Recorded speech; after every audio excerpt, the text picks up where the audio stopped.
இங்கே இருக்கிற உங்களில் யாருக்காவது திடீர்னு ஒரு பயம் அல்லது எதிரிகள் பிரச்சனை இந்த மாதிரி ஏதாவது வருது அப்படின்னா, அதே மாதிரி வழக்கு, காரிய தடைகள் இதெல்லாம் வந்து யாருக்காவது இருக்குது அப்படின்னா அவங்க தான் இந்த கால பைரவர் பரிகாரத்தை வந்து கடைபிடிக்கலாம். கால பைரவர் பரிகாரம்னா வேறு ஒன்றும் இல்லைங்க, சிம்பிள்.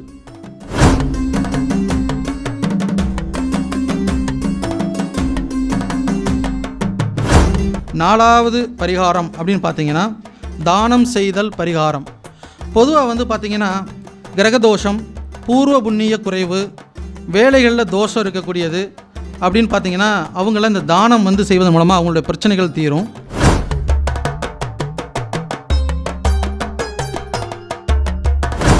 ஓகே, இப்போ அடுத்தது வந்து பார்த்திங்கன்னா நம்முடைய விளம்பர குழு தலைவர் சென்னை ஆடிட்டர் சிவகுமார் ஐயா அவர்களை நம்ம மேடைக்கு வரும்படி நம்ம அன்போடு வரவேற்கிறோம். இப்போ இன்றைக்கி இவர் பேசக்கூடிய தலைப்பு பார்த்திங்கன்னா இந்த 7 விஷயத்தை மட்டும் கடைபிடிங்க. நல்லா பார்த்துக்குங்க, இந்த 7 விஷயத்தை மட்டும் கடைபிடிங்க, எல்லா பிரச்சனையுமே உங்களுக்கு தீர்வு இங்கே தான் இருக்குது அப்படிங்கிறார். அந்த 7 பிரச்சனை என்னென்னங்கிறது நம்மளும் உட்காந்து கேட்போம். ஐயா அவர்களை வருக வருக நம்ம அன்போடு வரவேற்கிறோம். ஐயா வாங்க.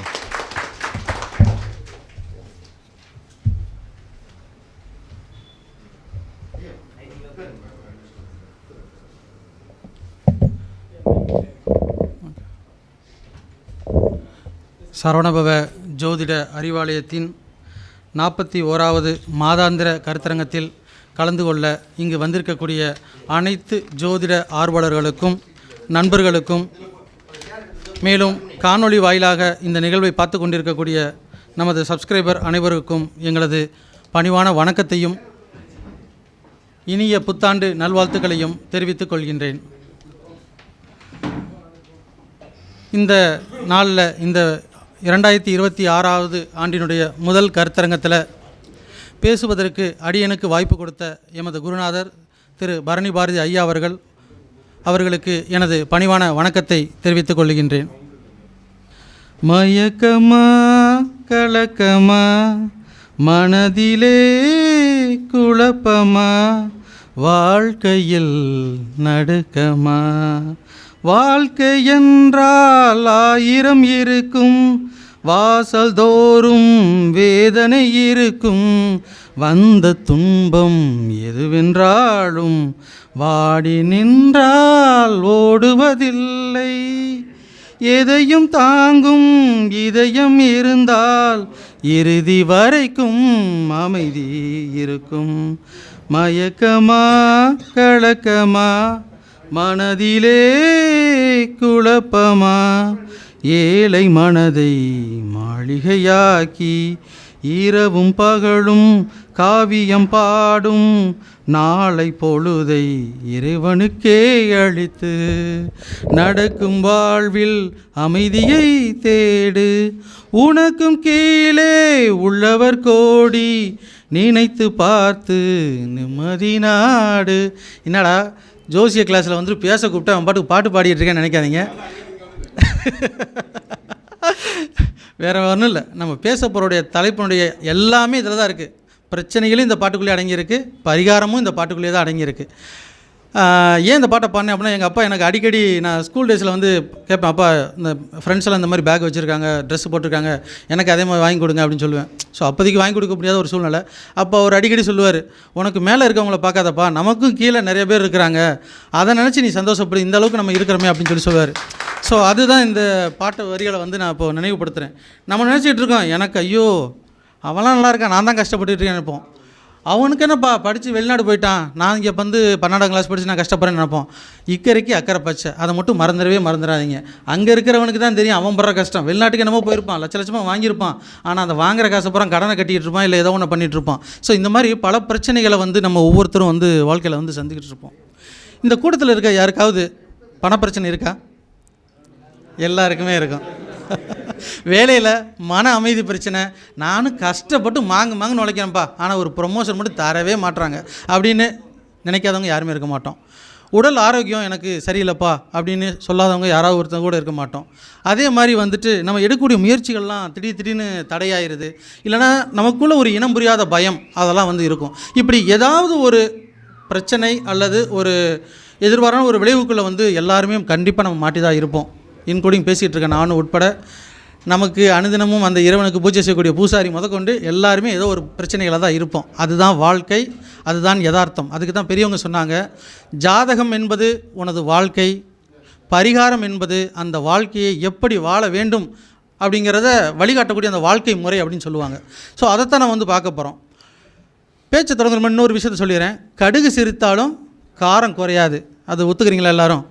அதே தான் இன்றைக்கும் நான் சொல்ல போகிறது. ரொம்ப ரொம்ப ரொம்ப ரொம்ப எளிமையான ஒரு பரிகாரம் தான். அட இதுவா பரிகாரம், இதை போய் சொல்கிறதுக்கு அவ்வளோ நேரமாக இழுத்த ரொம்ப மாதிரி அப்போ நீங்கள் கடைசியில் சொல்லுவீங்க. அதை நான் முன்கூட்டியே சொல்லிடுறேன் உங்களுடைய வாய்ஸ் மைண்டை. அவ்வளோ எளிமையான பரிகாரத்தை தான் நம்ம செய்ய போகிறோம். ஆனால் என்ன ஒரு விஷயம்னு கேட்டிங்கன்னா, எப்பயுமே வந்து உள்ளூர் மாடு விலை போகாதுன்னு சொல்லுவாங்க. அது மாதிரி தான் நம்ம அனுதினமும் பார்க்கக்கூடிய தினசரி செய்யக்கூடிய ஒரு செயலை இதில் என்னப்பா பலன் வந்துட போகுது நான் பார்க்காதா, அங்கே போனப்போ அந்த பரிகாரத்தில் அவர் எப்படி சொன்னால் தெரியுமா, ஒரு 30,000 ரூபாய்க்கு இதை செஞ்சால் பலமாக வந்து நம்ம பலன் அடைஞ்சிடலாம், நம்ம கர்மாவெலாம் தீந்துடும் அப்படின்னு ஒரு மன கற்பனையில் நமது வாழ்க்கையை ஓட்டி கொண்டிருக்கிறோம். அது அல்ல உண்மை நண்பர்களே. நம் அனுதினமும் செய்யக்கூடிய எளிமையான வாழ்க்கை முறையிலேயே அனைத்து விதமான விஷயங்களும் புதைந்து கிடக்கிறது. அதைத்தான் இன்றைக்கி நம்ம பார்க்க போகிறோம். உங்களுடைய எந்த பிரச்சனையாக இருந்தாலும் இந்த 7 விஷயத்துக்குள் அடங்கும். இந்த 7ல் எந்த பரிகாரம் உங்களுக்கு பிடிச்சிருக்கோ அதை கடைபிடிங்க. அதை எப்படி செய்யணும் ஒவ்வொன்றா வந்து இனிமேல் போக பார்ப்போம். ஃபஸ்ட்டு வந்து பார்த்திங்கன்னா ஒரு விஷயத்தை வந்து சொல்லிடுறேன். ஒரு விஞ்ஞானி என்ன பண்ணார், ஆராய்ச்சி பண்ணுறாரு. சளினால் பாதிக்கப்பட்டவங்களுக்கு ஒரு 10 பேர் தேர்ந்தெடுத்துக்கிட்டாரு. 5 பேருக்கு வந்து இருமல் மருந்து கொடுத்துட்டாரு, பாட்டிலில் கொடுத்துட்றாரு. இன்னொரு 5 பேருக்கு என்ன பண்ணுறாரு, அந்த சளி மருந்து மாதிரியே இருக்கக்கூடிய ஒரு கலரில் வாட்டர், வெறும் பச்சை தண்ணி தான், அதில் ஒரு கலரை மட்டும் ஆட் பண்ணி கொடுத்துட்றாரு. 10 பேரையும் கூப்பிட்றாரு, இந்தாங்கப்பா உங்கள் பிரச்சனைலாம் சரியாருன்னு அனுப்பிச்சி விட்றாங்க. ஒரு 2 வாரம் கழித்து வாங்கன்னு அனுப்புகிறாரு. அதே மாதிரி 2 வாரம் கழித்து வர்றாங்க. 10 பேருக்குமே க்யூர் ஆயிடுச்சு. டாக்டர் செக் பண்ணுறாரு, என்னப்பா அவனை சரியாச்சா? சரியாச்சு சார். அவங்களே சொல்கிறாங்க, அவரும் ரிப்போர்ட் பார்க்குறாரு, சரியாச்சு. அப்போ இந்த ஆராய்ச்சியில் அவர் என்ன தெரிஞ்சுக்கிட்டார் அப்படின்னா, நம்ம கொடுத்த மருந்துனால் மட்டும் இந்த வியாதி குணமாகலை, நம்ம கொடுத்த அந்த நோயாளி இருக்கார் பார்த்தீங்களா, இந்த மருந்தை எடுத்துக்கிட்டால் எனக்கு இது சரியாயிரும் அப்படின்னு அவருக்குள்ளே அதை அடாப்ட் பண்ணிக்கிட்டார் பார்த்தீங்களா, அதை அக்செப்ட்னு சொல்லுவாங்க. நம்ம ஒரு விஷயத்தை சொன்னோம்னா அதை ஏற்றுக்கிறது, எந்த விதமான எதிர்ப்பும் தெரிவிக்காமல், அதில் ஒரு துளியும் சந்தேகம் இல்லாமல் அவங்க அதை ஏற்றுக்கிட்டாங்க, அவங்களுக்கு பலன் கிடைச்சிது. இதுதான் வாழ்க்கையினுடைய நிதர்சனம். இதை தெரிஞ்சுக்கிட்டாலே எல்லா விதமான பிரச்சனைகளும் நாம் வணக்கங்கய்யா எல்லா பிரச்சனையிலேருந்து நம்ம தீர்ந்துடலாம். ஸோ ஃபஸ்ட்டு பரிகாரம் அப்படின்னு பார்த்தீங்க அப்படின்னா கால பைரவர் பரிகாரம். இங்கே இருக்கிற உங்களில் யாருக்காவது திடீர்னு ஒரு பயம் அல்லது எதிரிகள் பிரச்சனை இந்த மாதிரி ஏதாவது வருது அப்படின்னா, அதே மாதிரி வழக்கு, காரிய தடைகள் இதெல்லாம் வந்து யாருக்காவது இருக்குது அப்படின்னா அவங்க தான் இந்த கால பைரவர் பரிகாரத்தை வந்து கடைபிடிக்கலாம். கால பைரவர் பரிகாரம்னா வேறு ஒன்றும் இல்லைங்க, சிம்பிள். ஒவ்வொரு வாரம் சனிக்கிழமையும் எண்ணெய் தீபத்தை ஏற்றி கால பைரவரை கால பைரவாய நம அப்படின்னு சொல்லிவிட்டு 108 முறை நம்ம சொல்லி நம்மளுடைய பிரச்சனைகளை மனமுருகி இதை நான் செய்வதனால எனக்கு இது பலன் கிடைக்கும் அப்படின்னு அவர் மேலே பாரத்தை போட்டுட்டு நீங்கள் செய்கிறீங்க பார்த்தீங்களா, இதுக்கு பேர் தான் கால பைரவ பரிகாரம். இதில் வந்து பார்த்திங்கன்னா நம்ம வந்து தொடர்ச்சியாக எத்தனை நாள் செய்யணும் அப்படின்னு சில பேருக்கு கொஸ்டின் வரும். 48 நாட்கள் தொடர்ச்சியாக எந்த ஒரு விஷயத்தையும் செஞ்சால் நல்லது. 90 நாட்கள் செய்தால் அது மிக உத்தமம். 48 நாட்கள் என்பது உத்தமம். சரிங்களா? இப்போ இந்த 48 நாட்கள் அப்படின்னு சொல்கிறீங்களே, ஏன் 48 நாள்? நான் 7 நாள் பண்ணக்கூடாதா, 1 நாள் பண்ணக்கூடாதா, இல்லை 100 நாள் பண்ணக்கூடாதா அப்படின்னு நமக்குள்ளே சில சந்தேகங்கள் வரும். பெரியவங்க என்ன சொல்கிறாங்க அப்படின்னா, நம்மளாம் ஜோதிடர்கள். ஸோ இப்போ ஜோதிடத்தோடு அதை ரிலேட் பண்ணுறாங்க. எப்படி பண்ணுறாங்கன்னு கேட்டிங்கன்னா, ஒரு கிரகமானது ஒரு மனிதனை ஒரு 5லேருந்து 6 நாளைக்குள்ளே அந்த ரீச் ஆகி அந்த வைப்ரேஷன் வந்து அவருக்குள்ளே வந்து ரீச் ஆகிறதுக்கு ஆகுமா. அதாவது உதாரணத்துக்கு உங்களுக்கு புரிகிற மாதிரி சொல்லணும்னா, நீங்கள் இப்போது பரமத்தி வேலூரில் இருக்கீங்க, நீங்கள் இப்போ ஒரு கொடைக்கானலுக்கு போகிறீங்க அல்லது ஊட்டிக்கு போகிறீங்க, அதனுடைய அந்த தட்பவெப்பம் வந்து குளிரான ஒரு கிளைமேட்டாக இருக்கும். போன உடனே உங்களால் அதை தாக்கு பிடிக்க முடியாது. அட்லீஸ்ட் ஒரு 4-5 நாள் அங்கே இருக்கிறீங்கன்னு வச்சுங்களேன், அந்த ஊரோட கிளைமேட்டு உங்களுக்கு அடாப்ட் ஆயிரும். இதே மாதிரி தான் ஒரு கிரகம் ஒரு மனிதனை 5லேருந்து 6 நாட்களுக்குள் அந்த கிரகத்தினுடைய வைப்ரேஷன் வந்து அவரோட அடாப்ட் ஆகணும்னா இத்தனை நாள் தேவைப்படுது. அப்போது 9 கிரகங்கள் இருக்குது, 9 5 45 நாள். ஸோ ஒரு கிரகங்கள் முன்ன பின் ஆகும். அதனால தான் இந்த 48 நாட்கள் எந்த ஒரு விஷயத்தையும் நம்ம தொடர்ச்சியாக செய்யும் பொழுது நமக்கு பூரண அந்த நம்மளுடைய வேண்டுதல் நிறைவேறும் அப்படின்னு வந்து சொல்கிறாங்க. இன்னொரு விஷயமும் பொதுவாக சொல்கிறது, முழு மண்டலம், ஒரு மண்டலம்னு சொல்லுவாங்க. ஒரு மனம், உடல், ஆன்மா, இந்த 3ம் ஒரே நேர்கோட்டில் பயணம் பண்ணும்போது தான் நம்ம நினைக்கக்கூடிய லட்சியத்தை வந்து அடைய முடியும். அதே மாதிரி தான் இதுவும். இந்த உடலும் மனமும் ஆன்மாவும் ஒருங்கிணைந்து ஒரு செயலை ஏற்றுக்கிறதுக்கு அந்த 48 நாட்கள் தேவைப்படுது அப்படிங்கிறத பெரியவங்க கண்டுபிடிச்சிருக்காங்க. அதனால தான் நம்மளை வந்து இதை செய்ய சொல்கிறாங்க. அடுத்து 2வது பரிகாரம், பரிகாரம் காலபைரவர் பார்த்தோம், சனிக்கிழமை பண்ணுங்கிறத பார்த்தோம். எண்ணெய் தீபம் விளக்கு ஏற்றணும்னு சொன்னோம். பயம், தடைகள், காரிய தடைகள் இருக்கிறவங்களுக்கு அது சிறப்புன்னு சொன்னோம். அடுத்து 2வது வந்து பார்த்திங்கன்னா அம்மன் வழிபாடு அப்படிங்கிறது அந்த 2வது பரிகாரம். இது எதுக்குப்பா அப்படின்னு கேட்டிங்க அப்படின்னா, மன அழுத்தத்தில் யாராவது இருக்கிறீங்க, குடும்ப பிரச்சனை, குறிப்பாக தாய் மகள் உறவு அந்த பிரச்சனைகளில் யாராவது இருக்கிறீங்க அப்படின்னா, திருமண தடை இருக்குது அப்படின்னா, இவங்க எல்லாருமே வந்து இந்த அம்மன் வழிபாடை வந்து பண்ணலாம். அம்மன் வழிபாடுனோன்னு நீங்கள் எந்த அம்மன் வேணால் எடுத்துக்கோங்க. உங்கள் வீட்டு பக்கத்தில் ஒரு பர்டிகுலர் கோயிலுக்கு தான் போகணும்ல, நமக்கு வீட்டில் இருக்க அம்மனாக இருக்கட்டும் அல்லது பக்கத்தில் இருக்க எந்த கோயிலானாலும் இருக்கலாம். என்றைக்கு பண்ணணும் அப்படின்னு பார்த்தீங்கன்னா, செவ்வாய் வெள்ளிக்கிழமைகளில் பண்ணணும். இதில் 2 விதமான பரிகாரம் இருக்குது இந்த அம்மன் வழிபாட்டில். ஒன்று குங்கும அர்ச்சனை. குங்குமத்தால் ஒரு அம்மனுக்கு நம்ம அர்ச்சனை பண்ணும்போது அம்மன் வந்து அப்படியே ரொம்ப மனமுறி அதை ஏற்றுக்கொள்வாங்க அப்படின்னு சொல்லி பெரியவங்க வந்து சொல்லியிருக்கிறாங்க. ஸோ ஃபஸ்ட்டு வந்து நீங்கள் குங்கும வழிபாடை வந்து அர்ச்சனை வழிபாடை செய்யலாம். அதாவது குங்குமத்தை சாமிக்கு படைச்சு நம்ம 108 முறை, எப்படி நீங்கள் ஒரு பூவை வந்து ஒவ்வொருத்தரையும் ஒரு மந்திரத்தை வந்து காயத்ரி போற்றி, லக்ஷ்மி தேவி போற்றி இப்படி சொல்லிகிட்டே இருப்போம்ல, அது மாதிரி குங்குமத்தை அப்படியே பண்ணிகிட்டே வந்து 108 முறைகள் அந்த அம்மனுடைய மந்திரத்தை நீங்கள் சொல்லிக்கிட்டே இருக்கும்போது நீங்கள் மனமுருகி எதை நீங்கள் கேட்கிறீர்களோ, குறிப்பாக நம்ம இது எதுக்கு சொல்கிறோம் அப்படின்னா, திருமண தடைகள், மன அழுத்தம், குடும்ப பிரச்சனையில் தாய் மகள் உறவுக்கு உண்டான பிரச்சனை, இந்த 3க்கும் வந்து இது பெஸ்ட் சொல்யூஷன் அப்படின்னு பெரியவங்க வந்து சொல்கிறாங்க. இன்னொரு மெத்தட் என்னன்னு பார்த்தீங்கன்னா, இது குங்கும அர்ச்சனை. அடுத்தது வந்து எலுமிச்சம்பழத்தில் விளக்கு ஏற்றி அம்மனை வந்து வழிபடுறது. இதுவும் 48 நாட்கள் 108 முறை நீங்கள் விளக்கு ஏற்றிட்டு, விளக்கு 108 கிடையாது, ஒரு விளக்கே போதும், 108 முறை நீங்கள் அந்த மந்திரத்தை சொல்லி நீங்கள் இதை செய்யும்பொழுது உங்களுடைய வேண்டுதல் அப்படிங்கிறது நடக்கும். எலுமிச்சம்பழத்தை சொல்லும்போது டக்குன்னு நமக்கு ஞாபகம் வருது, விவேக் சார் சொல்லுவார், ஏண்டா கஸ்மாலாம் ஏன்டா இந்த எலுமிச்சம்பழத்தை சாப்பிட்டேன் அப்படின்னு ஒருத்தன் வந்து கேட்பான், வண்டி டிரைவர், ஏன்டா இதுக்கு எனக்கு கேராக இருந்துச்சு நான் குடிச்சேன்டா அப்படின்பா, ஜூஸ் மாதிரி விவேக் சார் சொல்லுவார். யோ என் ஓனர் என்னை திட்டமாட்டார், இதை பரிகாரத்தை இதுக்கு திருஷ்டிக்காக வண்டிக்கு வச்சுருக்கேன், நீ பாட்டு குடிச்சிட்டியா அப்படிம்பாரு. ஒன்றே சொல்ல, இவ்வளோ பெரிய வண்டியில் இருக்க 702 ஸ்பேர் பார்ட்ஸில் ஓடாத வண்டியாட அந்த எலுமிச்சம்பழத்தில் ஓட போகுது அப்படின்னு சொல்லுவார். அதை நம்ம பார்க்கும்போது நமக்கு சிந்திக்கிறதாகவும் இருக்கும், அதே சமயத்தில் சிரிப்பாகவும் இருக்கும். அதே மாதிரி தான் அவ்வளோ பெரிய வண்டியாக இருந்தாலும் கண் திருஷ்டிக்குன்னு வைக்கக்கூடிய அந்த ஒரு பொம்மை, ஒரு அந்த எலுமிச்சம்பழம் தான் அந்த இடத்துல. ஏன் அப்படி நம்ம சொல்கிறோம் அப்படின்னா, நம்ம யோசிக்கலாம், அறிவியல் பூர்வமாக பார்த்தீங்கன்னா அவ்வளோ பெரிய மிஷினில் ஓடாத வண்டியாக, இன்ஜினில் ஓடாத இந்த லெமன் அப்படிங்கும்போது, அதாவது டிஸ்ட்ராக்ஷன் சொல்லுவாங்க. நான் இப்போ வந்து நேராக வந்து இப்போது அங்கே நிற்கிறவரை பார்க்குறதுக்கு பதிலாக அவருக்கு மேலே ஒரு ஃபோட்டோ இருக்குன்னா டக்குன்னு என் கண் அந்த ஃபோட்டோவை தான் போய் பார்க்கும். டிஸ்ட்ராக்ஷன். நம்ம வீட்டுக்கு வரும்போது வந்து பார்த்திங்கன்னா, ஒருத்தர் நம்ம வீட்டில் பரவாயில்ல வீடு போய்கிட்டு இருக்கானே அப்படின்னு யோசிக்கிறதுக்கு பதிலாக அங்கே வீட்டுக்கு முன்னே இருக்கக்கூடிய அந்த ஒரு ஏதோ ஒரு கத்தாழை தொங்க விட்டுருப்போம், இல்லை ஒரு படத்தை விட்டுருப்போம், இல்லை தேங்காயை தொங்க விட்டுருப்போம், இந்த மாதிரி ஏதோ ஒன்று அவங்கள டிஸ்ட்ராக்ட் பண்ணுறோம். ஸோ அப்படி டிஸ்ட்ராக்ட் பண்ணும்போது நமக்கு வரக்கூடிய விளைவானது குறையும். ஸோ இது எதுக்கு இவ்வளோ விஷயம் சொல்கிறேன் அப்படின்னா, அந்த சின்ன எலுமிச்சம்பழம் தானே அப்படின்னு நீங்கள் அசால்ட்டாக விட்டுறக்கூடாது அப்படிங்கிறதுக்காக தான் இந்த விஷயத்தை வந்து சொல்கிறோம். அடுத்து 3வது வழிபாடு என்னன்னு பார்த்தீங்கன்னா, அதாவது பரிகாரம்னு பார்த்தீங்கன்னா, சூரிய நமஸ்கார பரிகாரம். பதவி உயர்வு வேலையில் யாருக்கெல்லாம் வேணும், சுய கௌரவம் எனக்கு இல்லைப்பா அப்படின்னு யோசிக்கிறவங்க, தந்தை மகன் உறவு, தந்தையும் வழியான ஒரு தோஷம் யாருக்கெல்லாம் இருக்கோ அவங்க எல்லாமே வந்து இந்த சூரிய நமஸ்கார பரிகாரத்தை வந்து பண்ணலாம். இது எப்படி பண்ணுறது, என்றைக்கு பண்ணுறது அப்படின்னா, எல்லா நாளும் பண்ணலாம். எப்படிப்பா பண்ணுறது அப்படின்னா, காலையில் குளித்து முடிச்சுட்டு நீங்கள் சூரியனை பார்த்து செம்பருத்தி பூவை எடுத்து ஓம் ஆதித்யாய நமக அப்படின்னு சொல்லிவிட்டு உங்களுடைய வேண்டுதல் என்னவோ அது மாதிரி ஒரு 108 முறை செய்யலாம். அல்லது நம்ம பணி நிமித்தமாக செய்கிறீங்க அப்படின்னா ஒரு 9 முறைகளோடு செஞ்சுட்டு போகலாம். பட் முடிஞ்ச அளவுக்கு 108 முறை செய்கிறதுக்கு லீவ் நாள் கிடச்சின்னா அது மாதிரி பண்ணுங்கள். அப்படி பண்ணும்போது உங்களுக்கு காலையில் அந்த 6 to 7 சூரிய உதய நேரத்தில் அப்படி பண்ணும்போது பார்த்திங்கன்னா 2 விதம். ஒன்று, அறிவியல் ரீதியாகவே சூரியன்லேருந்து வரக்கூடிய அந்த ஒளிக்கதிர்கள் மூலமாக நமக்கு உடலுக்கு கிடைக்கக்கூடிய ஆரோக்கியம் அப்படிங்கிறது கிடைக்கும். சூரிய பகவானிலேருந்து வரக்கூடிய அந்த கதிர்கள் மூலமாக நமக்கு கிடைக்க அந்த நன்மைகள், இந்த ஜோதிடத்தின் மூலமாக நமக்கு சொல்லக்கூடிய அந்த கிரகத்தினுடைய நன்மைகளும் தோஷங்களும் நீங்கிவிடும். இப்போ வந்து பார்த்திங்கன்னா 2வது வந்து பார்த்திங்கன்னா ஒரு இது செம்பருத்தி பூ வச்சு பண்ணோம். 2வது வந்து தண்ணீர். நிறைய பேர் இந்த நம்ம நீர்நிலைகளில் வந்து போய் பார்த்திங்கன்னு வச்சுங்களேன், ஆற்றுக்குள்ளே இறங்கிட்டு குளிச்சுட்டு என்ன பண்ணுவாங்க, தண்ணி அப்படி கையில் வந்து சாமிக்கு அப்படியே கும்பிட்டுட்டு இப்படி விடுவாங்க. அது மாதிரி நீங்களும் என்ன பண்ணலாம் அப்படின்னா, ஒரு பாத்திரத்தை கீழே வச்சுங்க, கையில் தண்ணியை ஊற்றி அது மாதிரி வீட்டில் இருந்து நீங்கள் கூட பண்ணலாம். ஏன்னா நம்ம நீர்நிலைகள் பக்கத்தில் இருக்கக்கூடிய ஆறு பக்கத்தில் இருக்கக்கூடியவங்க போய் பண்ண முடியும், சிட்டிக்குள்ளே இருக்கவங்களாம் பண்ண முடியாது. அப்போது நீங்கள் என்ன பண்ணலாம் அப்படின்னா வீட்டிலேருந்தே பண்ணலாம். ஆனால் தண்ணியை கீழே சிந்தாத மாதிரி பார்த்துக்கிட்டு கீழே ஒரு பாத்திரத்தை வச்சுட்டு சூரியனை காலையில் எழுந்திரிச்சு குளிச்சு முடிச்சுட்டு அந்த 6 to 7 டைமில் அப்படி பண்ணீங்க அப்படின்னா சுய கௌரவம் அப்படி என்பது உங்களுக்கு கிடைக்கும். வேலையில் நீங்கள் படக்கூடிய அந்த பிரச்சனைகள், ஏன்னா ஒரு அரசு வேலை அப்படின்னாலே முதன்மையாக நம்ம வந்து சூரியனை தான் வந்து பார்ப்போம் ஜோதிடத்தில். அவர் தான் அங்கே ஆளுமைத்தன்மையோடு இருப்பார். அந்த எல்லா பவரும் நமக்கு கிடைக்கணும். இதனால் நமக்கு கூட இந்த ஒரு நாள் என்னை வந்து அசிங்கப்படுத்திட்டு இருக்காங்க, நான் கஷ்டப்படுறேன் அப்படிங்கிறத நினச்சிருந்தீங்கன்னா இது எல்லாமே தவிடுபடியாக விரைவில் மாறும் சூரிய நமஸ்காரத்தை பண்ணும்பொழுது.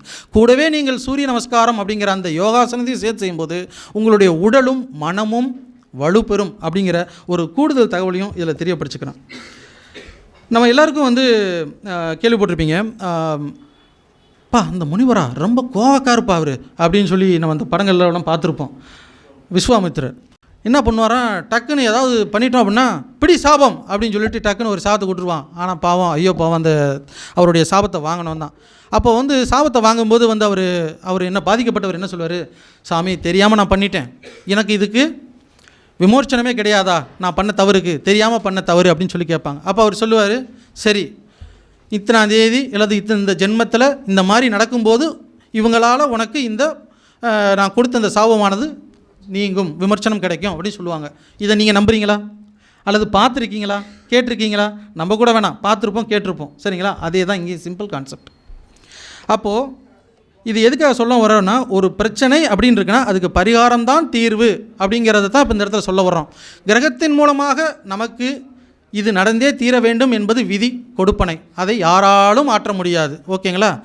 அந்த விதியினால் வரக்கூடிய அந்த விளைவை நாம் சிறிது குறைக்கலாம் அல்லது தவிர்க்கலாம் அல்லது தள்ளி போடலாம். முழுமையாக தவிர்க்கவே முடியாது. இதை மட்டும் மனசில் வச்சுங்க.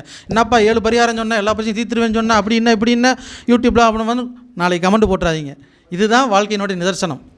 கடைசியாக அந்த 7வது பாயிண்டில் உங்களுக்கு எல்லா கேள்விக்கும் பதில் வரும். பட் முன்னாடியே இப்போ சொல்லிடுறேன் நான், எதையும் நம்ம ஜாதகம் என்பது ஒரு கண்ணாடி மாதிரி, நம்ம வாழ்க்கையினுடைய கண்ணாடின்னு சொல்லுவாங்க. அந்த கண்ணாடி வந்து எப்படின்னா, எப்படி நடக்க போகுது, என்ன நடக்க போகுதுங்கிறத இந்த ஜாதகத்தின் மூலமாக நாம் தெரிந்து கொள்கிறோம், ஜோதிடரின் மூலமாக. அப்போ அதை எப்படி நான் பார்த்துட்டேன், எனக்கு இந்த பிரச்சனைலாம் வரப்போகுது, இத்தனாவது தசாபுத்தியில் அல்லது இத்தனை வருஷத்தில் எனக்கு இந்த மாதிரி ஒரு விபத்து நடக்க போகுது அல்லது ஒரு யோகம் வரப்போ ஏதோ ஒன்று நம்ம பார்த்துட்டோம்னு வச்சுங்களேன்.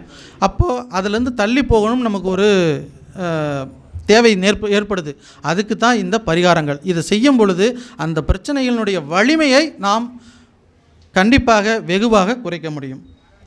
4வது பரிகாரம் அப்படின்னு பார்த்தீங்கன்னா தானம் செய்தல் பரிகாரம். பொதுவாக வந்து பார்த்திங்கன்னா கிரகதோஷம், பூர்வ புண்ணிய குறைவு, வேலைகளில் தோஷம் இருக்கக்கூடியது அப்படின்னு பார்த்திங்கன்னா அவங்கள இந்த தானம் வந்து செய்வதன் மூலமாக அவங்களுடைய பிரச்சனைகள் தீரும். என்னதான் உங்கள் ஜாதகம் நல்லா இருந்தாலும், நீங்கள் ஒரு கஞ்சாமுட்டியாக இருக்கிறீங்க, கருமியாக இருக்கிறீங்க, யாருக்குமே பணம் கொடுத்து அல்லது ஏதோ ஒரு வகையில் தர்மம் செய்ய நீங்கள் முன் வரலை அப்படின்னா, என்னதான் உங்கள் ஜாதகம் இருந்தாலும் ஒரு காலகட்டத்தில் நீங்களும் வாழ்க்கைங்கிறது ஒரு வட்டம் சொல்லுவாங்கள்ல, அது மாதிரி பின்னுக்கு வருவதற்கான ஒரு சூழல் காத்து கொண்டு இருக்கிறது. ஆகையால் இதுவரையில் தான தர்மத்தில் ஈடுபடாத நண்பராக யாரேனும் இருந்தால் இன்று முதலாவது தான தர்மத்தை செய்ய முன் வாருங்கள். இதை சொல்கிறதுக்கு முன்னாடி இன்னொரு விஷயத்தை சொல்லிடுறேன். நம்ம ஒரு விஷயம் தானம் பண்ணுறோம் அப்படின்னா அதை வெளிப்படையாக வந்து யார்கிட்டையும் ஃபஸ்ட்டு சொல்லிடாதீங்க. இது என்னுடைய அனுபவ பதிவு. ஓகேங்களா? நம்ம செய்கிறதுனால எனக்கு இவ்வளோ கிடைக்குன்னு சொல்லி ஒரு கால்குலேஷன் மைண்டில் போட்டு ஒரு தொழில் பண்ணுறாருன்னு வச்சுங்களேன். அவர் தான் வந்து என்ன நினைப்பார், இந்த இடத்துல நான் பிஸ்னஸ் ஆரம்பித்தா எனக்கு இது க்ரௌடு இருக்குது, நிறைய பேர் டெய்லி ஒரு 10 பேர் வருவாங்க, அப்போ எனக்கு 10 பேர் வர்றாங்க, ஒரு ஆளுக்கு 100 ரூபா வச்சா எனக்கு 10,000 ரூபா கிடச்சிது அப்படின்னு ஒரு ப்ராஃபிட் கிடைக்கும் அப்படிங்கிற அந்த ஒரு கணக்கோடு செஞ்சால் அதுக்கு பேர் தொழில். பரிகாரம் அப்படிங்கிறது அந்த எதிர்பார்ப்போடு செய்யாதீர்கள், செய்ய வேண்டும் என்ற அந்த மன உந்துதலோடு செய்யுங்கள். பூரணமாக உங்களுக்கு அந்த பலன் கிடைக்கும். இதை ஏன் இப்போ இந்த இடத்துல வலியுறுத்துகிறோம் அப்படின்னா, நம்ம பார்க்கக்கூடிய பரிகாரங்கிறது வந்து தான பரிகாரம். இப்போ இந்த இதில் 3 விதமான இருக்குது. ஒன்று வந்து சனி பகவான் அவர் மூலமாக வரக்கூடிய ஒரு பிரச்சனை, வேலையில் வந்து பிரச்சனை யாருக்கெல்லாம் இருக்கோ அவங்க என்ன பண்ணலாம் அப்படின்னா, சனிக்கிழமை தோறும் கருப்பு துணி தானம் செய்து அல்லது விளக்கு ஏற்றி நம்ம வந்து வழிபடலாம். இப்போ கருப்பு துணி வந்து பார்த்து சபரிமலை கோயில் போகிறாங்க, அவங்களுக்கு ஒரு கருப்பு துணி வாங்கலாம். பொதுவாக இருக்கிறவங்களுக்கு போய் கருப்பு துணி வாங்கி கொடுத்தா யாரும் அக்செப்ட் பண்ண மாட்டாங்க. பட் சப்போஸ் ரோட்டு ஓரத்தில் இருக்காங்க அப்படின்னா அவங்களுக்கு கருப்பு நிறத்தில் இருக்கக்கூடிய ஒரு ஜமுக்காலம் அல்லது அந்த மாதிரி ஏதாவது நீங்கள் கம்பளி பார்த்தீங்கன்னா கருப்பு கலர் இருக்கும், அப்போ அதை வந்து அக்செப்ட் பண்ணுவாங்க. நார்மல் பிளாக் ட்ரெஸ்ஸை யாரும் அக்செப்ட் பண்ண மாட்டாங்க. ஸோ அப்போது அவங்களுக்கு உதவி செய்யணும், அதே நேரத்தில் அந்த கலர் இருக்கிற மாதிரி நீங்கள் வந்து பார்த்துக்குங்க. இதை எப்போல்லாம் செய்யலாம் அப்படின்னு கேட்டிங்கன்னா, மாலை நேரத்தில் 4 to 6 நேரத்தில் செய்யணும். யாருக்கு செய்யணும்னு பார்த்தீங்கன்னா, வயதானவர்கள் மற்றும் மாற்றுத்திறனாளிகள், அப்புறம் வேலை இழந்து கஷ்டப்படுறவங்க, அவங்களுக்காக நீங்கள் இதை செஞ்சீங்க, அவங்களுக்கு இந்த தானத்தை செஞ்சீங்க அப்படின்னா நீங்கள் அவங்க படுற கஷ்டத்தை இனிமே பட மாட்டீங்க. அடுத்ததாக வந்து பார்த்திங்கன்னா, செவ்வாய்க்கிழமை தோறும் நம்ம செவ்வரிசி என்று சொல்லக்கூடிய சிகப்பு அரிசி அல்லது சிகப்பு நிற துணி அதை வந்துட்டு காலை நேரத்தில் கொடுக்கணும், மாலை நேரத்தில் கிடையாது. இப்போ ஒவ்வொன்றுக்கும் நான் டைம் சொல்கிறேன், இது வரைக்கும் உங்களுக்கு டைமே சொல்லியிருக்க மாட்டேன். சூரிய நமஸ்காரத்துக்கு மட்டும்தான் டைம் சொல்லியிருந்திருப்பேன். இப்போ இந்த தானத்துக்கு மட்டும் டைம் சொல்கிறோம். சனிக்கு வந்து மாலை 4 to 6, செவ்வாய்க்கு வந்து பார்த்திங்கன்னா காலை நேரத்தில் நீங்கள் செய்யணும். பொதுவாக இதை யாருக்கு நீங்கள் தானமாக கொடுக்கணும்னு பார்த்தீங்கன்னா, மாணவர்கள் மற்றும் ஒரு மனக்குழப்பத்தில் எப்பயுமே கஷ்டத்தில் இருக்கிறாங்க, இல்லை எப்போ பார்த்தாலும் ஒரு நெகட்டிவாகவே திங்க் பண்ணியிருக்காங்க. உங்களுக்கு எப்போ நம்ம ஃப்ரெண்ட்ஸை பார்த்தாலே தெரியும் நமக்கு ஒரு சிலரை. அந்த மாதிரி ஆளுங்களுக்கு நீங்கள் இதை செய்யும் பொழுது நீங்கள் அந்த மாதிரியான மனக்குழப்பத்துக்கு ஆளாகாமல் ஃப்யூச்சரில் எந்த கஷ்டமும் படாமல் இருப்பீங்க. அதே மாதிரி திருமண தடை, இது வந்து நிறைய பேருக்கு நம்மளுடைய சகோதர சகோதரிகளுக்கு வந்து ரொம்ப பயனுள்ளதாக இருக்கும். திருமண தடையினால் கஷ்டப்படுவாங்க அல்லது திருமணமாயும் அவங்க வந்து பார்த்திங்கன்னா பிரிந்து வாழக்கூடிய ஒரு சூழல்லாம் நிறைய பேருக்கு இருக்குது. அப்போ அவங்களாம் வந்து என்ன பண்ணலாம் அப்படின்னா, இந்த செவ்வாய்க்கிழமை தோறும் சிகப்பு நிற துணியை வந்து தானம் பண்ணுறது, அரிசியை வந்து தானம் பண்ணி இவங்களுக்கெல்லாம் பண்ணோம் அப்படின்னா இந்த பிரச்சனைகள்லேருந்து நம்ம மீண்டு வரலாம். அடுத்ததாக வந்து வியாழக்கிழமை தோறும் மஞ்சள் துணி, முந்திரி அல்லது கடலைப்பருப்பு இதை வந்து காலையில் 7 to 10 அந்த டைமில் பிராமணர்களுக்கு அல்லது ஆசிரியர்களுக்கு நம்ம இதை கொடுத்து உதவணும். அப்படின்னா குடும்பத்தில் இருக்கக்கூடிய அந்த குடும்ப முன் பிரச்சனை அப்படிங்கிற சொல்லக்கூடியது, புத்தி தெளிவு, குழந்தை பாக்கியம், இது எல்லாமே வந்து கிடைக்கும். வாரத்தில் ஒரு நாள் நம்ம இதை முடிஞ்ச அளவுக்கு செஞ்சு வந்தோம் அப்படின்னா நம்மளுடைய பிரச்சனைகள் எல்லாமே வந்து தீரும். ஒரு வீட்டில் வந்து பார்த்திங்கன்னா வெளிச்சம் இல்லை அப்படின்னா வாழ்க்கை வந்து சிறப்பாக இருக்காது. என்ன தான் வந்து பெரிய நீங்கள் பங்களா வீடை கட்டியிருந்தாலும் அங்கே ஒரு வெளிச்சம் அப்படிங்கிறது கண்டிப்பாக இருக்கணும். அதுக்காக தான் பெரியவங்க அங்கங்கே ஜன்னல், வாசல்படி இதெல்லாம் வந்து இந்த திசையிலேருந்து இந்த திசை காற்று வந்து இப்படி போகணும், வெளிச்சம் வந்து போகணும் அப்படிங்கிறதுக்காக தான் நமக்கு அந்த வாஸ்து அப்படிங்கிற ஒன்றே வந்து நம்ம ஏற்படுத்தி கொடுத்தாங்க. அதே விஷயந்தான். 5வது பரிகாரம் என்னன்னு பார்த்தீங்கன்னா, விளக்கு பரிகாரம். இந்த விளக்கு பரிகாரம் எதுக்கு அப்படின்னு கேட்டிங்கன்னா, வீட்டில் நமக்கு லட்சுமி கடாட்சம் எப்பயுமே வேணும், பணம் வரணும், செல்வம் சேரணும் அப்படின்னு கேட்டிங்கன்னா, தினமும் மாலை நேரத்தில் நெய் விளக்கு, அதாவது மண் விளக்கு இருக்குது பார்த்திங்களா, அந்த மண் விளக்கில் நெய் போட்டு நம்ம தீபம் ஏற்றி சாமியை வந்து நம்ம வழிபடணும். அப்படி செஞ்சுட்டு தொடர்ச்சியாக நீங்கள் 48 நாள் செய்யும்போது உங்களுடைய பிரச்சனைகள் எல்லாமே வந்து தீந்துடும். வீட்டில் வெளிச்சம் வருதும், அதே நேரத்தில் பணவரவும் நம்ம தேடி வரும். பணவரவுக்கு நிறைய விதமான பரிகாரங்கள் இருக்குது. அது என்னென்ன பொருட்கள்லாம் வீட்டில் வாஸ்து பொருட்கள் பயன்படுத்தணும் அதெல்லாம் இருக்குது. அது தனி சப்ஜெக்ட், நம்ம அப்புறம் பார்ப்போம். ஜென்ரலாக நீங்கள் வீட்டில் வந்து விளக்குன்னு ஒன்று எரியணும், அப்போ தான் வந்து லட்சுமி நம்ம வீட்டுக்கு வருவாங்கன்னு சொல்லுவாங்க. ஆனால் அதை வந்து நிறைய பேர் இன்றைக்கி பண்ணுறதே இல்லை. அந்த நேரத்தில் என்ன பண்ணுறோன்னா, சீரியலை போட்டு நம்ம பாட்டு உட்காந்துடுறோம். ஸோ சீரியலையும் பார்க்கணும், அதே நேரத்தில் விளக்கையும் போடணும். ஏன்னா நம்மளுடைய இது வந்து தனிநபருடைய ஆரோக்கியமோ தனிநபருடைய நலன் மட்டும் கிடையாது, அந்த குடும்பத்தினுடைய நலன். ஒரு குடும்பத்தில் ஒரு ஆண் படிக்கலை அல்லது ஒழுக்கமாக இல்லைன்னா பிரச்சனை இல்லை. ஆனால் ஒரு குடும்பத்தில் ஒரு பெண் ஒழுக்கமாக இல்லை, அந்த குடும்பத்தை சரிவர வழி நடத்தலை அப்படின்னா அந்த குடும்பமே ஸ்பாலாயிரும். ஒரு நபர் தான், ஆனால் விளைவு அந்த குடும்பத்துக்கே. ஆனால் அங்கே ஆண் ஒருத்தர் விளைவு அந்த குடும்பத்தை பாதிக்காது, பெண் சரியாக இல்லை அப்படின்னா அந்த குடும்பத்தையே பாதிக்கும். அதனால் மகளிர் கண்டிப்பாக இதை மறக்காமல் மாலை நேரங்களில் உங்கள் வீடுகளில் தினசரி விளக்கு ஏற்றுங்க. வெள்ளி செவ்வாய் தான் இல்லை, எல்லா நாளும் விளக்கு ஏற்றுங்க. உங்கள் வீட்டில் எப்பொழுதும் வெளிச்சம் இருக்கும், சுபிட்சம் இருக்கும், லட்சுமி கடாட்சம் என்றும் நிறைந்திருக்கும். குறிப்பாக சாம்பிராணி இன்னும் கொஞ்சம் நல்லா தூக்கலாக போட்டிங்கன்னா, சாம்பிராணி நிறைய வகை இருக்குது, நல்லா மனமாக எல்லா ரூம்லேயும் இருக்கணும். அப்படி இருந்துச்சுனாலே வந்து ஒரு அந்த தெய்வ கடாட்சம், நம்ம குலதெய்வங்கள் நம்ம வீடு தேடி வரும்னு சொல்லுவாங்க. அதை வந்து முடிஞ்சளவுக்கு கடைபிடிக்க பாருங்கள். 6வது பரிகாரம் ஒன்று பார்த்தீங்கன்னா, நாம ஜபம். ஒரு கிரகம் பலவீனமாக இருந்தால் ஜாதகம் பேசும். ஏன்னா ஒருத்தர் வந்து ஒரு ஜாதகத்தை தேடி எப்போ வர்றாருன்னு கேட்டிங்கன்னா, ஒரு கிரகம் செயல்படும் போது தான் வருவார். ஐயோ எனக்கு இந்த பிரச்சனை வந்துருச்சு, அந்த பிரச்சனை வந்துருச்சுன்னு சொல்லிட்டு. ஆனால் அதே ஜாதகர் நாம ஜபத்தை பண்ணும் பொழுது அந்த கிரகமே மௌனமாயிரும் அப்படின்னு சொல்லி பெரியவங்க சொல்கிறாங்க. அது என்னப்பா கிரகம் எப்படிப்பா பேசாமல் இருக்கும், மௌனமாக இருக்கும், இது நம்புற மாதிரியே இல்லையே அப்படின்னு நீங்கள் சொல்லலாம். என்ன சொல்கிறாங்கன்னு கேட்டிங்கன்னா, நாம ஜபம் அப்படிங்கும்போது அந்த கிரகங்களினுடைய அதிர்வு அலை அல்லது தெய்வத்தினுடைய அதிர்வு அலை நம்ம வீட்டில் எப்போவும் இருந்துக்கிட்டே இருக்கணும். அதுக்காக செய்யக்கூடிய பரிகாரம் தான் இந்த நாம ஜப பரிகாரம். ஜபம் அப்படின்னாலே ஒரு மன அமைதி. மோஸ்ட்லி இந்த ஜபம் அப்படிங்கிறது எங்கே கேள்விப்படுறோம்னா, கிறிஸ்தவர்கள் மத்தியில் வந்து கேட்டிருப்பீங்க, நான் ஜபம் பண்ண போகிறேன் அப்படிம்பாங்க. நம்ம இந்துக்கள் மத்தியில் இல்லாத ஒரு சிறப்பு முகமதியர்கள் மத்தியிலும் கிறிஸ்தவர் மத்தியிலும் இருக்குது அப்படின்னா அது வந்து பார்த்திங்கன்னா அந்த கூட்டு பிரார்த்தனை அப்படிங்கிற ஒன்று மிக மிக மிக சிறப்பானது. தனிப்பட்ட முறையில் என்னை கவர்ந்த ஒரு விஷயம். ஒரு நாளை தனிப்பட்ட முறையில் கிறிஸ்தவர்கள் ஞாயிற்றுக்கிழமையும் முகமதியர்கள் வெள்ளிக்கிழமையும் ஒதுக்கி அன்னைக்குன்னு அந்த ஒன்றை மட்டும்தான் பண்ணுவாங்க மெயினாக. வேறு எந்த கடைகள்லாம் லீவ் விட்ருவாங்க. ஆனால் நம்ம எல்லா நாளும் கடையை வைப்போம், எல்லா நாளும் வேலைக்கு போவோம், எல்லா நாளும் சாமி விடுவோம். ஆனால் ஒன்றுமே நடக்காது. அவங்க எல்லா நாளும் இப்போது உதாரணத்துக்கு வந்து தப்பாக எடுத்துக்கக்கூடியது, ஒரு உதாரணத்துக்காக சொல்கிறேன். இப்போ கசாப்பு கடை வச்சு நடத்துகிறாரு, தினசரி ஒரு பழி வேலையை தான் செய்கிறாரு. இருந்தாலும் அந்த வெள்ளிக்கிழமை அன்றைக்கி அவர் அதை பண்ண மாட்டார். போயிட்டு மசூதிக்கு போயிட்டு அந்த இறைவனை வழிபட்டு அவங்க வந்து அதை பண்ணுறாங்க. நான் தெரியாமல் பண்ணிட்டேன், அந்த மன்னிச்சுங்கன்னு சொல்லி அந்த பாவ மன்னிப்பு கேட்பாங்க. அதே மாதிரி தான் கிறிஸ்தவரும் ஞாயிற்றுக்கிழமை தோறும் போயிட்டு செய்த பாவத்துக்கு மன்னிப்பு கேட்பாங்க. அது மாதிரி நாம் மனமுருகி எதையுமே செய்கிறதில்ல, நம்பிக்கையோடு செய்கிறதில்ல. அந்த கோயிலுக்கு போனவா அங்கே போனால் புளியோதரை கொடுப்பாங்க, செந்தில் சார் எழுதி வச்சுருப்பார்ல. இந்த கோயிலுக்கு போனால் இன்றைக்கி பருப்பு வடை கொடுப்பாங்க, அந்த கோயிலுக்கு போனால் வெண்பொங்கல் கொடுப்பாங்க, இல்லைனா ஏதாவது தானம் கொடுப்பாங்க. இதுகளை மட்டும்தான் நம்ம மனசில் வச்சுருக்கிறோம். அதே மாதிரி கடவுளை இன்று நாம் அனைவரும் காட்சி பொருளாக மட்டுமே பார்த்து கொண்டிருக்கிறோமே தவிர மனம் உருகி அவருடைய அவர் நமக்கு செய்திருக்கக்கூடிய கிருபைகளை நம்ம நினச்சி யாருமே போகிறதே இல்லைங்க. இப்போ யாருமே அப்படின்னா 99% தான் சொல்கிறேன். 1% பேர் நல்லபடியாக அந்த மாதிரி தான் போகிறாங்க. உதாரணத்துக்கு இப்போ பார்த்திங்கன்னா நிறைய அநாத ஆசிரமங்கள், மனநலம் பாதிக்கப்பட்ட காப்பகங்கள்லாம் போய் பார்த்தீங்கன்னு வச்சுங்களேன், ஆண்டவா எனக்கு இப்போது பெரிய கொடுப்பனை நீ கொடுத்துருக்கேடா சாமி, அதுக்காக உனக்கு நன்றின்னு சொல்லுவீங்க. ஆனால் அங்கே போனீங்கன்னா பாவம் அந்த குழந்தைங்க எவ்வளோ கஷ்டப்படுவாங்க. அவங்களுடைய உடல் பார்த்திங்கன்னா கை வீங்கியிருக்கும், கண் வீங்கியிருக்கும், தலை வீங்கியிருக்கும். ஸோ ஆனால் அவங்களாம் எடுத்து அடாப்ட் பண்ணி சில ஆசிரமங்களில் வந்து நடத்துகிறாங்க. அப்போல்லாம் அவங்களெலாம் கம்பேர் பண்ணி பார்த்தீங்கன்னு வச்சுக்கலாம், நம்ம படுற கஷ்டம்லாம் ஒரு கஷ்டமே கிடையாது.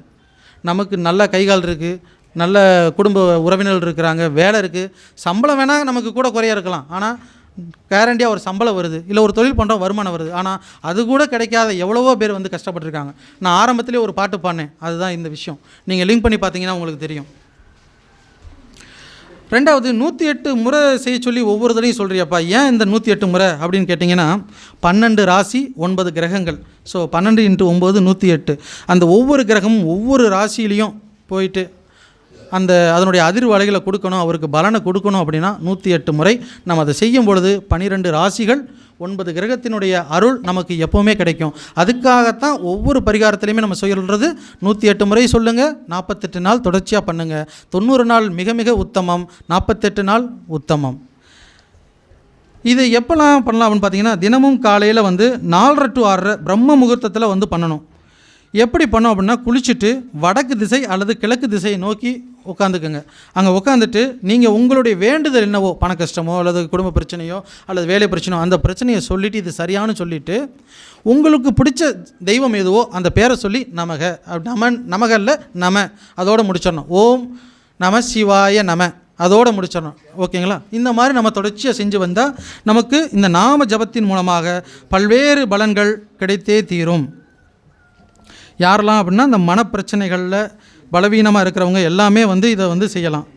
கடைசியாக 7வது பரிகாரம் அப்படின்னு கேட்டிங்கன்னா வேறு ஒன்றும் இல்லை, அது நம்ம சரவணபவ ஜோதிட அறிவாலயத்தினுடைய தாரக மந்திரம் தான். அந்த 7வது பரிகாரம், தர்மத்தின் வழி செல்ல செல்ல கர்மத்தின் வழி குறையும் அப்பா. இவ்வளோ நீங்கள் யாரை செய்கிறீங்களோ இல்லையோ, இந்த 7வது யாரெல்லாம் செய்கிறீங்களோ கண்டிப்பாக உங்கள் வாழ்க்கையில் எந்த பிரச்சனையும் இருக்காது அப்படிங்கிறது மிக மிக மிக ஆணித்தரமான உண்மை. இப்போ இந்த பரிகாரம்லாம் பார்த்தோம். இதில் வந்து ஒரு சில விஷயங்களை வந்து நான் குறிப்பிடணும்னு நினைக்கிறேன். என்ன பண்ணுறது, எப்படி பண்ணுறது, என்ன விஷயத்தில் நம்ம பண்ணணும் அப்படிங்கிறதெல்லாம் இருக்குது. இப்போ இந்த பரிகாரத்தை வந்து பார்த்திங்கன்னா எந்த ஒரு நீங்கள் இங்கே விவசாயிகள் யாராவது இருக்கீங்களா, இல்லை விவசாயத்தை பற்றி தெரிஞ்சவங்க இருக்கிறீங்களா, இல்லை வீட்டில் தோட்டம் மாதிரி செடிகள் வச்சுருக்கீங்களா? இப்போ நீங்கள் ஒரு செடியோ ஒரு விதையோ பூச்செடி உங்களுக்கு பிடிச்சிருக்கு, அந்த பூ விதையை கடையில் வாங்கிட்டு வரீங்க, அதை வச்ச உடனே மறுநாளே வந்துடுதா, இல்லை குறைஞ்சது எவ்வளோ நாள் எடுத்துக்கும்? தோராயமாக சொன்னால் போதும், அக்யூரேட் தேவையில்லை. எப்படிங்க? 4 நாள். இதே ஒரு நெல் பயிர் போடுறோம், நெல் பயிர் போட்டோம்னா அது எவ்வளோ நாளுங்க ஆகுது குறைஞ்சபட்சம்? அல்லது ஒரு மரம், தென்னை மரம் வைக்கிறீங்க, கன்று வைக்கிறீங்க, அது எவ்வளோ நாளைக்கு ஆகுதுங்க? வருஷக்கணக்கு ஆகுது. ஆனால் ஒரு பரிகாரத்தை மட்டும் ஒரு ஜோசியர் சொன்னார்னு போய் செஞ்சுட்டு வரீங்க, மறுநாள் எனக்கு வரல. அந்த ஜோசியரை வீணாக போனவன், அவன்கிட்ட போய் பணம் பாரு, காசை மட்டும் வாங்கிட்டு போயிட்டான், இதை சொன்னால் செஞ்சேன், ஒன்றுமே நடக்கலை அப்படின்னு போயிட்டு வெளியில் தயவு செய்து சொல்லாதீர்கள் நண்பர்களே. ஏனெனில் ஒவ்வொரு விஷயத்துக்கும் ஒரு கால வரையறை அப்படின்னு இருக்குது. இப்போது இன்னும் தெளிவாக ஒரு விஷயத்த சொன்னால், எனக்கு பிடிச்ச ஒரு விஷயம் கூட சொல்லலாம். பைபிளில் வந்து சொல்லுவாங்க, ஒரு விதையை வந்து ஒரு முள், அந்த நம்ம கருவேல முள்னு சொல்லுவோம்ல, அந்த செடி இருக்கக்கூடிய விதையை வந்து ஒரு இடத்துல போடுறாங்க. ஒரு இடத்துல போட்டது நல்லா முளைச்சி வருது, இன்னொரு இடத்துல போட்டது முளைச்சி வரல. ஏன் அப்படின்னா, எங்கே முளைச்சி வந்துச்சுன்னா அந்த மண் அல்லது அந்த கல் இருக்கக்கூடிய இடம் வந்து அந்த விதையை தக்க வச்சு அதை விளைவிக்கக்கூடிய தன்மை அதுக்குள்ளே இருந்துச்சு, அதனால் அது பலன் கொடுத்துச்சு. ஆனால் ஒரு கல்லோ இன்னொரு இடத்துல போட்ட இடத்துல அந்த விதை வந்து முளைக்கலை. காரணம் என்னென்னா, அதுக்கு அந்த தன்மை இல்லை, அதை விளைவிக்கணுங்கிற தன்மையே இல்லை. என்ன வந்தாலும் சரி, நான் அதை அப்படி தான் வச்சுருப்பேன் அப்படிங்கிற மாதிரியான ஒரு தன்மை இருக்குது. இது மாதிரி தான் இப்போ இந்த ஜோதிட வகுப்பில் எத்தனையோ ஆசிரியர்கள், எத்தனையோ குருமார்கள் வந்து உங்களுக்கு எவ்வளோ விஷயம் சொல்லலாம். ஆனால் எல்லாமே நம்ம காதுக்குள்ளே போகுமா, எல்லாத்தையுமே நம்ம செயல்படுத்துவோமா அப்படின்னா 99 சொல்கிறேன், நான் எழுதி சொல்கிறேன், யாருமே பண்ண மாட்டோம். ஏன்னா இன்னாருக்கு இந்த நேரத்தில் இந்த விஷயம் போயே ஆகணுங்கிறது எவ்வளோ பெரிய சுனாமியே வந்தாலும் சரி, இல்லை இடியே விழுந்தாலும் சரி, அவருக்கு அந்த விஷயம் போயே சேரும். போகக்கூடாதுங்கிற ஒரு விஷயம் இருந்துச்சு அப்படின்னா, நீங்கள் என்ன தான் சொல்கிறத கேட்டுக்கிட்டே இருந்தாலும் அது அடுத்த நிமிஷம் மறந்து போயிடும். இதுதான் விஷயம். அப்போது இந்த பரிகாரம் எதுக்காக நம்ம இவ்வளோ நேரம் வாய் வலிக்க கத்திக்கிட்டு இருக்கோம்னு கேட்டிங்கன்னா, உங்களுடைய மனதையும் உங்களுடைய ஆன்மாவையும் உங்களுடைய உடலையும் பக்குவப்படுத்துங்கள். வரக்கூடிய விளைவுகளை ஏற்றுக்கொள்வதற்கு முதலில் பக்குவப்படுத்துங்கள். இது நடந்தே தான் தீரும், இதுதான் ஜாதகம், இதுதான் கிரகத்தினுடைய செயல்பாடு, இதுதான் இயல்பு அப்படிங்கிறத ஏற்றுக்க கற்றுக்குங்க. அதை ஏற்றுக்க கற்றுக்கிட்டிங்கன்னா அடுத்தபடியாக உங்களுக்கு கொஞ்சம் கொஞ்சமாக அந்த விளைவுகள் வந்து குறையும். ஒரு தேள் வந்து என்ன பண்ணுமா, இது நான் சின்ன வயசில் பேச்சு போட்டியில் வந்து முதல் முறையாக நான் பரிசு வாங்கின ஒரு நிகழ்வில் பேசினது. ஒரு முனிவர் இருக்கிறாரு, தேள் வந்து என்ன பண்ணுது, அவர் தவம் பண்ணியிருக்காரு. தேள் அது பாட்டுக்கு ஏன்னா கடற்கரை வரையும் உட்காந்து பண்ணியிருக்காரு. தேள் வந்து அவர் கையை வந்து கொட்டிட்டு போயிடுது. அவர் அதை கண்டுக்காமல் அவர் பாட்டுக்கு தியானம் பண்ணிகிட்டே இருக்கிறாரு. அந்த சீசியன் வந்தார், பார்த்துட்டு ஐயோ குருவை போய் இப்படி தேள் கொட்டிகிட்டே இருக்கு, அவருக்கு வலிக்காதா, விஷமாச்சே அப்படின்ட்டு என்ன பண்ணுறாரு, அதை போய் அடிக்கிறாரு. டக்குன்னு அடிக்கிற சத்தம் கேட்டோன்னே முனிவர் வந்து முழிச்சிடுறாரு. அந்த தேள் அவரை கொட்டும்போது அவர் கண் விழிக்கலை, எதையும் கண்டுக்கலை. ஆனால் அந்த தேள் அவர் அடிக்கும்போது, சீசியர் அடிக்கும்போது கண்ணை முழிச்சு, என்ன பண்ணுற நீயே அப்படின்னு அவர் ஆதங்கமாக கேட்டார். சாமி, உங்களை தியானம் பண்ண விடாமல் அது டிஸ்டர்ப் பண்ணிகிட்டே இருக்குது, அதனால தான் நான் வந்து அந்த தேளை நான் வந்து அடித்தேன் அப்படின்னு சொல்லுவார். அப்போது அந்த முனிவர் சொல்கிறாரு, நான் ஏன் இதை சும்மா விட்டேன் தெரியுமா, அந்த தேளினுடைய இயல்பானது பிறரை கொட்டுவது, மனிதனுடைய இயல்பு பிறரை மன்னிப்பது, அதை ஏற்றுக்கொள்வது அப்படின்னு சொன்னார். அப்போ தான் அந்த சிஷ்யருக்கு வந்து உண்மை புரிஞ்சது. அது மாதிரி தாங்க நம்ம வரக்கூடிய பிரச்சனைகளை இது இதனால தான் நடந்துச்சு அப்படிங்கிறத ஏற்றுக்கொள்ளுகிற மனப்பக்குவத்தை உங்களுக்குள்ளே வளர்த்துக்கிட்டீங்க அப்படின்னா எந்தவித பிரச்சனைகளும் எந்தவித கிரகத்தினுடைய தாக்கமும் உங்களை அணுகவே அணுகாது. இப்போ 48 முறை செய்யணுங்கிற சொன்னோம், 108 முறை 48 நாள் 108 முறை வந்து செய்யணும்னு சொல்லி நம்ம அதுக்கான விளக்கங்கள் கொடுத்தோம். ஸோ ஒரு விதையை போட்டோம்னா அது உடனே மரமாக வளராது, அதுக்கு எப்படி கொஞ்சம் காலம் எடுத்துக்கொள்ளுதோ அதுபோல தான் இந்த பரிகாரமும். பரிகாரத்தை நீங்கள் முழு நம்பிக்கையோடு எதிர்மறை எண்ணத்தை விட்டு நம்ம எக்ஸாம் படிக்கிறப்போ பார்த்தீங்கன்னா நம்ம நண்பர்கள் சொல்லிட்டு, என்னடா அது லாஸ்ட் எக்ஸாம் தான்டா, இப்போ உட்காந்து விழுந்து படிச்சுக்கிட்டு இருக்கிற, இவ்வளோ வருஷம் ஃபுல்லாக படிக்காதவன் இன்றைக்கி படித்தா பாஸ் ஆகிருவியா அப்படின்ட்டு நம்மளை வந்து டிஸ்ட்ராக்ஷன் பண்ணுறதுக்காக வருவாங்க. ஆனால் அதை நம்ம கண்டுக்காமல், இல்லை எனக்கு கிடைச்ச வாய்ப்பு இதுதான், நான் இப்போ படித்தே ஆகணும், படித்தா தான் நான் அந்த தேர்வில் வந்து பாஸ் ஆகுவேன், இதன் அடுத்து நான் அடுத்த வகுப்புக்கு போகணும் அப்படிங்கிற அந்த வைராக்கியத்தோடு செய்யணும். அது மாதிரி தான் இந்த பரிகாரமும். நீங்கள் செஞ்சுட்டே இருப்பீங்க, 3 நாள் செய்வீங்க, 4வது நாள் செய்வீங்க, அடுத்து வந்தோன்னே ஒருத்தர் உங்கள் ஃப்ரெண்டுகிட்ட போய் நீங்கள் சொல்லுவீங்க, நான் இந்த மாதிரி பண்ணிகிட்ருக்கேன்டா, இதை பண்ண எனக்கு சோசியல் சொன்னார், அவ்வளோ ரூபா வந்துருன்ருக்காரு, வேலை ப்ரொமோஷன் கிடச்சுன்னு சொல்லியிருக்காரு, அதனால் கண்டிப்பாக செய்யப்படுறேன்னு தயவு செய்து சொல்லாதீர்கள். ஆரம்பத்திலேயே நான் சொன்னது தான், எதையும் பலனை எதிர்பார்த்து செய்யாதீர்கள், அந்த பரிகாரம் கிடைக்காது. மனம் உருகி இறைவனை வேண்டி இதுதான் கிரகத்தினுடைய தன்மை அப்படிங்கிறத உணர்ந்துக்கிட்டு நீங்கள் அதை செஞ்சீங்க அப்படின்னா உங்களுக்கு அதனுடைய பலன் வந்து கண்டிப்பாக கிடைக்கும். இன்னொரு இறுதியாக ஒரு பாடல் வரிகளை உங்களுடைய மனசில் ஆழமாக பசுமரத்தாணி போல் விதைச்சிட்டு போலான்னு இருக்கேன். மரத்தை வச்சவன் தண்ணி ஊற்றுவான், மனசை பார்த்து தான் வாழ்வ மாற்றுவான். ஏ மனமே கலங்காதே, வீணாக வருந்தாதே, பாரங்கள் எல்லாமே படைத்தவன் எவனோ அவனே சுமப்பான். ஓம் சாந்தி ஓம், ஓம் சாந்தி ஓம், ஓம் சாந்தி ஓம். நண்பர்களே, முதல்ல பாடின பாடல் வரியும் கடைசியாக பாடின வரியில் மட்டும் நல்லா மனதில் வச்சுக்கோங்க.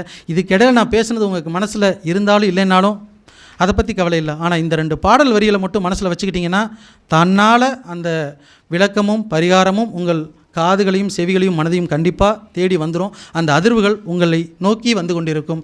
உங்கள் வாழ்வில் அனைவருக்கும் சுபிட்சமும் சௌபாக்கியமும் பெருகி அனைவரும் பல பிரச்சனைகளிலிருந்து நீங்கி சகல சௌபாக்கியம் பெற இந்த 2026ஆம் ஆண்டு மேலோங்கி அனைவருக்கும் ஆசீர்வாதம் இந்த நவகிரகங்களும் பஞ்சபூதங்களும் வழங்கட்டும் என்று வேண்டி விரும்பி சரவணபவ ஜோதிட அறிவாலயத்தின் சார்பாக கேட்டுக்கொள்கிறேன். மேலும் இந்த பேச வாய்ப்பை கொடுத்த எனது குருநாதர் திரு பரணி பாரதி ஐயா அவர்களுக்கு மீண்டும் ஒரு முறை பணிவான வணக்கத்தையும் தெரிவித்துக் கொள்கின்றேன்.